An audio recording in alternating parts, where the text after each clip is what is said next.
Chaque année, d'immuables ressorts inscrits au plus profond de leur instinct font sortir les grenouilles et les crapauds de leur torpeur hivernale. Le sexe ou la reproduction sont une de ces forces majeures, poussant au crépuscule un crapaud commun à sortir de l'abri de sa souche habituelle.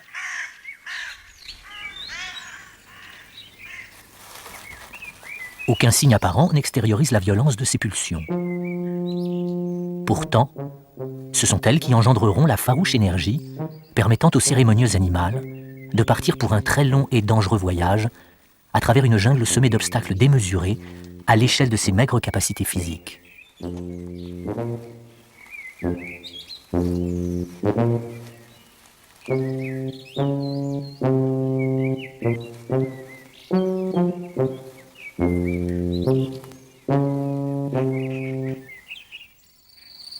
Durant des nuits et des nuits, guidés par un instinct infaillible, tous les crapauds communs d'un secteur géographique donné suivent ainsi à travers forêts, buissons et pâturages d'invisibles routes connues d'eux seuls. Celles-ci les mèneront sans erreur à une seule et même mare, ou à l'étang qui les a vus naître 3 ou 4 ans auparavant pour les plus jeunes, et bien plus encore pour les anciens, habitués à cette singulière migration. Rien n'arrête ces pèlerins mus par une force irrésistible, étendus vers un seul objectif, rejoindre leur lieu de reproduction. Au hasard des rencontres, d'étranges appareillages se constituent. Les femelles doivent parfois supporter prématurément les avances des mâles, transformés pour l'occasion en d'encombrants passagers clandestins.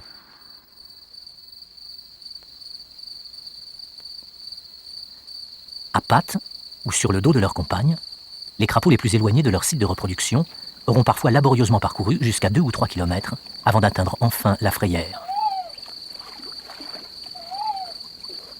En quelques jours, ils seront des centaines, parfois des milliers, venus des 4 coins d'une vallée pour se retrouver dans quelques sites de reproduction dont l'emplacement est le même d'une année sur l'autre, du moins tant que l'homme ne bouleverse pas le milieu.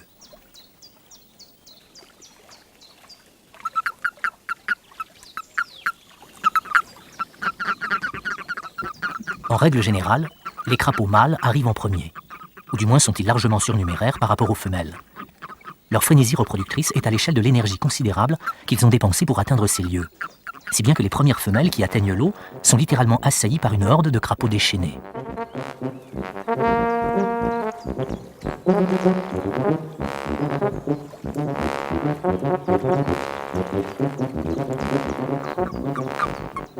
Les victimes de ces empressements survivent rarement, étouffées au centre d'une furieuse orgie. D'autant que cette agitation ne fait qu'attirer encore d'autres crapauds surexcités. Ce sont en effet les mouvements et les vibrations de l'eau qui déclenchent les réflexes d'accouplement chez les mâles. N'importe quel objet mobile dans leur entourage, même le plus insolite, est susceptible d'engendrer leurs étreintes.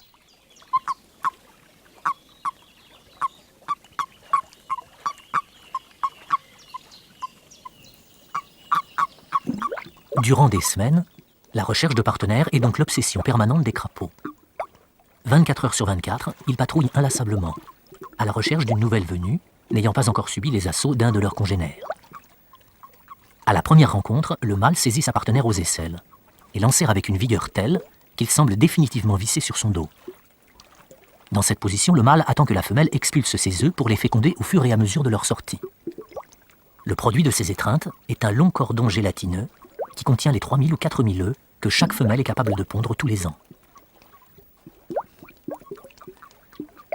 Les œufs de crapaud ne sont pas abandonnés dans l'eau au hasard. Au fur et à mesure de la ponte, les couples prennent un soin particulier à se déplacer à travers la végétation aquatique, contournant les touffes de plantes pour y suspendre leur cordon.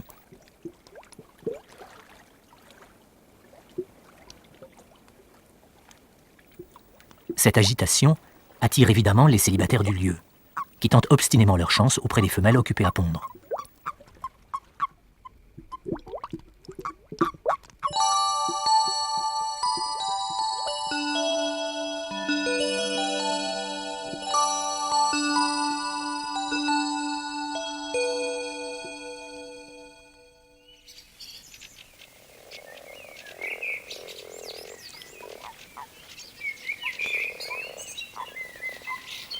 La fin des frénétiques et orgiaques retrouvailles des crapauds se confond souvent avec le début d'autres amours, non moins agitées, qui sont celles des grenouilles rousses.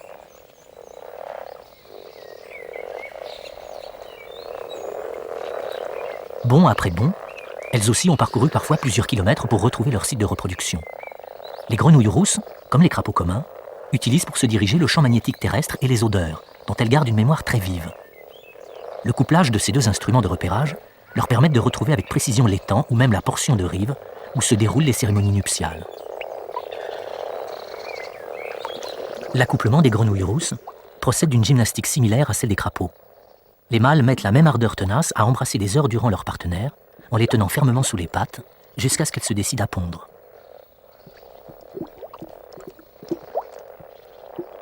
L'expulsion est très soudaine et se fait en synchronisme avec l'émission de la laitance blanchâtre du mâle. Celle-ci se répand instantanément sur l'amas globuleux des œufs, qui seront ainsi presque tous fécondés.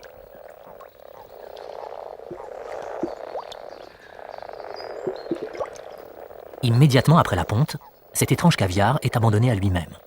Le ventre vidé, les femelles quittent rapidement la frayère, tandis que les mâles partent à la recherche de nouvelles conquêtes. Au bout de 15 jours de folie reproductrice, lacs et étangs sont abandonnés par les grenouilles, retournées sur la terre ferme. Seuls subsistent les paquets d'œufs fécondés, agglomérés en véritables tapis au fond de l'eau.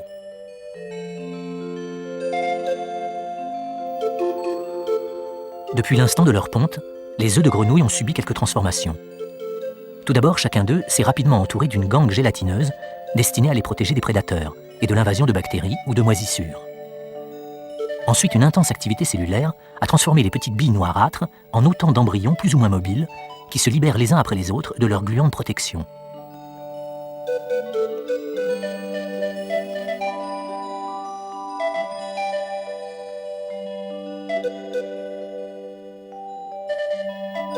Ces millions d'embryons, jusque-là relativement bien protégés au sein des pontes, deviennent rapidement têtards et envahissent littéralement le plan d'eau de leur naissance.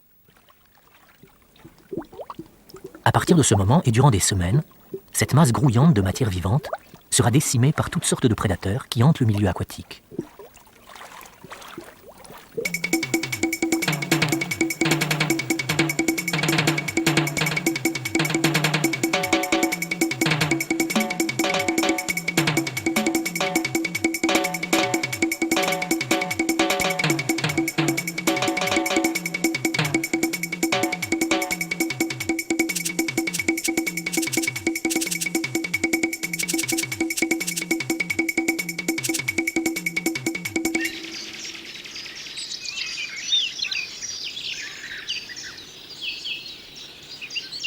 Une fois que les grenouilles rousses et les crapauds communs ont accompli leur rituel et très sexuel pèlerinage aquatique, il faudra attendre le début du printemps pour que d'autres espèces de grenouilles reprennent possession des lacs et des étangs, mais cette fois de façon permanente.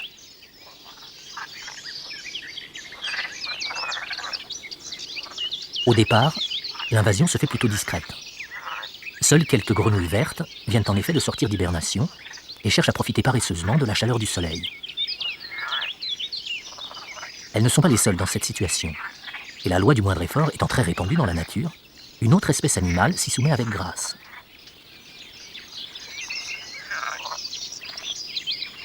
La couleuvre à collier fait en effet partie de ces grandes spécialistes de la sieste prolongée. Et si elle daigne se mettre en route, c'est qu'elle a une idée assez précise derrière la tête, ou plutôt au fond de son estomac dégarni, idée dont les grenouilles ont semble-t-il vite compris la dangereuse nature.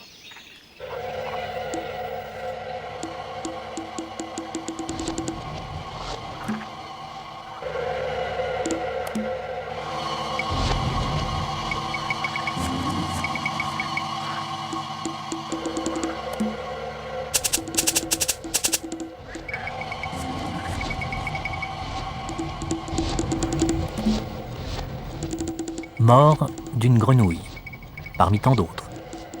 Telle est la règle d'un jeu banal dans la nature. Pourtant, tous les batraciens ont des armes pour se défendre. Leur peau contient plusieurs types de glandes capables de sécréter toute une gamme de substances très toxiques. Le minuscule crapaud sonneur produit par exemple des sécrétions muqueuses extrêmement irritantes, capables de provoquer de sérieuses conjonctivites par contact avec les yeux. Côté glandes et pustules, le crapaud commun est lui aussi sérieusement équipé. Mais malheureusement pour lui et ses congénères, leurs principaux prédateurs sont insensibles aux poisons violents qu'ils fabriquent. Il leur a donc fallu trouver d'autres parades pour éviter le pire. L'une d'elles consiste tout simplement à se gonfler pour paraître beaucoup plus gros qu'on ne l'est.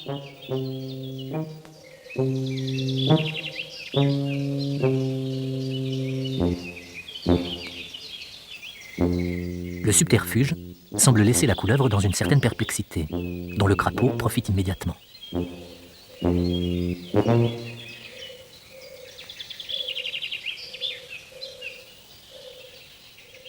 Le crapaud sonneur, aux sécrétions si agressives, utilise de son côté une tactique plus subtile encore. En opposition avec la couleur terne de son dos, l'évolution l'a doté de couleurs très vives sur sa face ventrale. En cas de danger, il se retourne vivement et expose son abdomen. Cela semble pouvoir dérouter l'adversaire ou encore lui rappeler le caractère totalement immangeable de sa petite personne.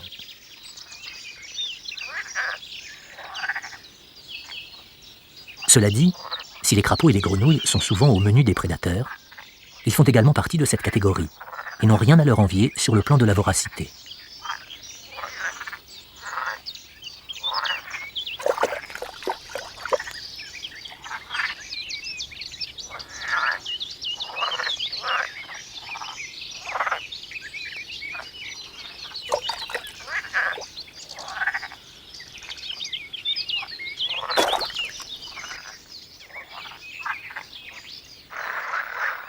Les sons jouent un rôle important dans la vie des batraciens, en particulier en période de reproduction.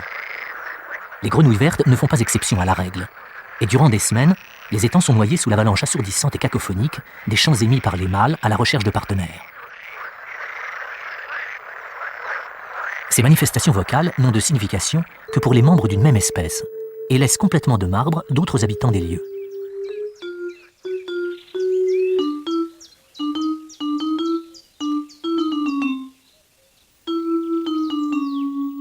Celle-ci est la rainette verte.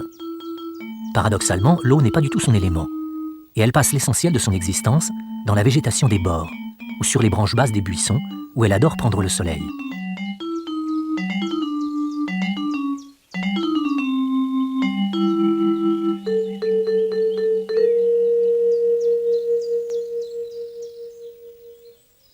Nul mieux qu'elle, chez les batraciens, ne cultive l'art de la dissimulation et de l'acrobatie avec autant d'efficacité.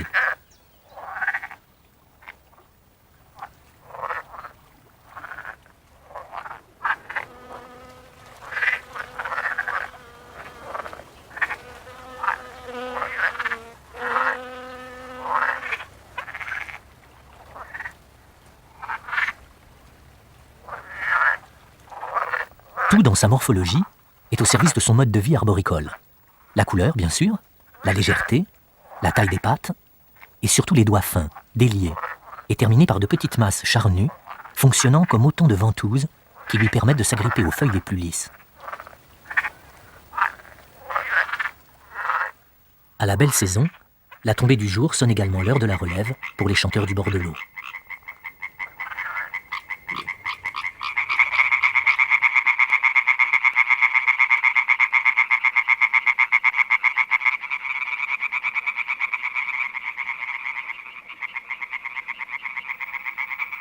Délaissant l'abri de la végétation et leur habituelle discrétion, les mâles de rainettes manifestent à leur façon leur ardeur amoureuse.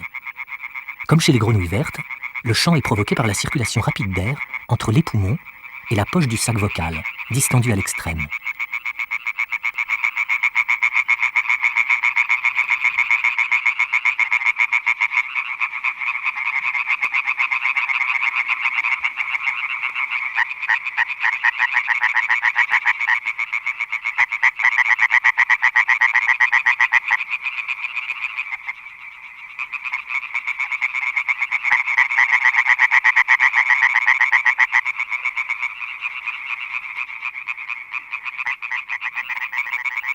Chaque appel de l'un des chanteurs déclenche les réponses de ses voisins, mêlées dans un infernal tintamarre.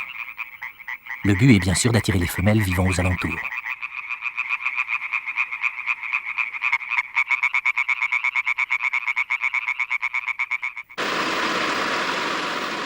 La plupart des espèces animales vivent et se développent dans un environnement naturel.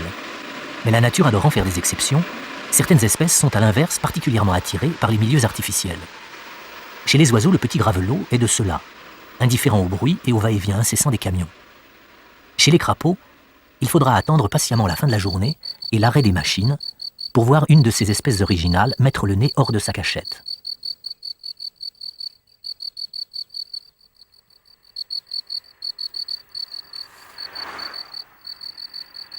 Ces amateurs d'un certain modernisme sont les crapauds calamites.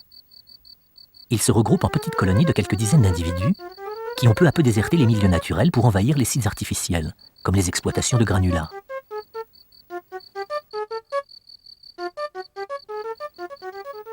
Terrés durant la journée dans les graviers ou le sable des talus créés par le chantier, ils sortent à la tombée du jour et gagnent pour se reproduire les bassins de décantation ou les grandes flaques laissées par les bulldozers. Là encore, les manifestations sonores jouent un rôle important. Elles assurent la cohésion du groupe et surtout permettent la localisation des mâles par les femelles, dont les discrètes visites sur les lieux de reproduction s'étalent sur plusieurs semaines.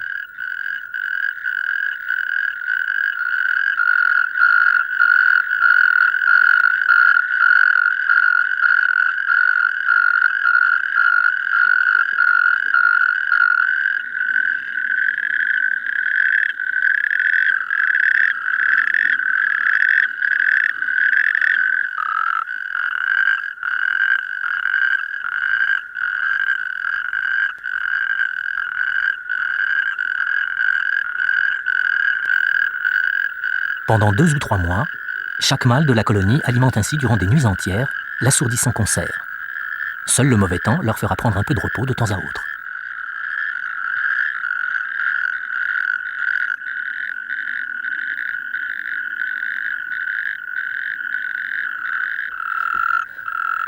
Les calamites ne sont pas les seuls crapauds amateurs de milieux artificiels. Ils partagent cette curieuse habitude avec une autre espèce infiniment moins bruyante qu'eux, ou peut-être plus mélomane, si l'on en croit la qualité de ses prestations sonores. Ces appels flûtés et cristallins sont ceux du crapaud alite. Ils ont la particularité d'être extrêmement difficiles à localiser, semblant sortir de chaque caillou, de chaque touffe d'herbe du talus, et paraissent s'éloigner au fur et à mesure que l'on tente de s'approcher d'eux.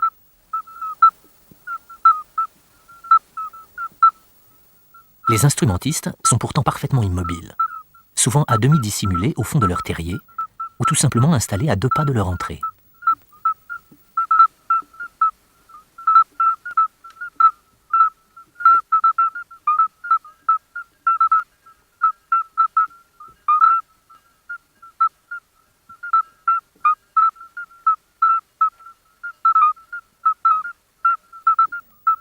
Hormis la qualité de leur chant, les crapauds alites, appelés aussi crapauds accoucheurs, ont une autre singularité. Les mâles de cette espèce prennent en charge l'élevage des œufs que les femelles leur confient. Ce sont elles qui décident de leurs futurs partenaires. Très attentives aux prestations sonores de chacun des postulants, elles les écoutent longuement avant de faire leur choix.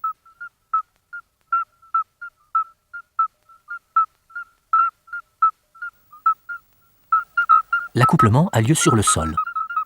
La femelle expulse un chapelet d'œufs, réparti sur un cordon semblable à un élastique, que le mâle entortille immédiatement autour de ses pattes arrière.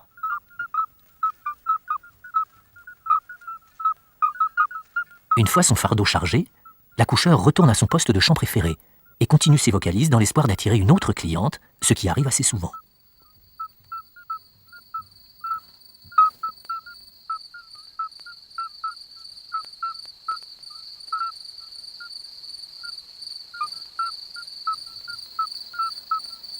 Pendant une quinzaine de jours, le crapaud alite promène avec lui sa progéniture. Précieux chargement dont il prend un soin minutieux. Les œufs maintenus à la température idéale et au bon degré d'humidité donnent naissance à des têtards, enfermés chacun dans leur bulle transparente. Ils en sortiront lorsque leur père, averti par l'instinct, ira les tremper dans l'eau d'une mare toute proche.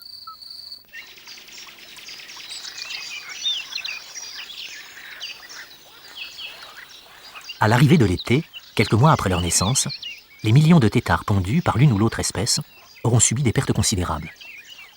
Malgré cela, les rescapés de ce vaste gaspillage vital sont encore très nombreux et se préparent progressivement à quitter le monde aquatique. Leur mode de respiration a changé peu à peu, ainsi que leur régime alimentaire. Au départ strictement végétariens, ils sont devenus prédateurs, à l'image des adultes, et n'hésitent pas, si nécessaire, à se dévorer entre eux.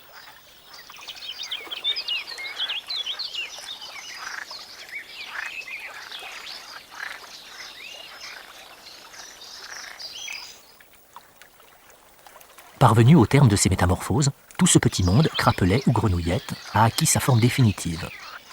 Modèles réduits de leurs parents respectifs, ils quittent l'un après l'autre leur mare natale et se disséminent au hasard dans le milieu environnant.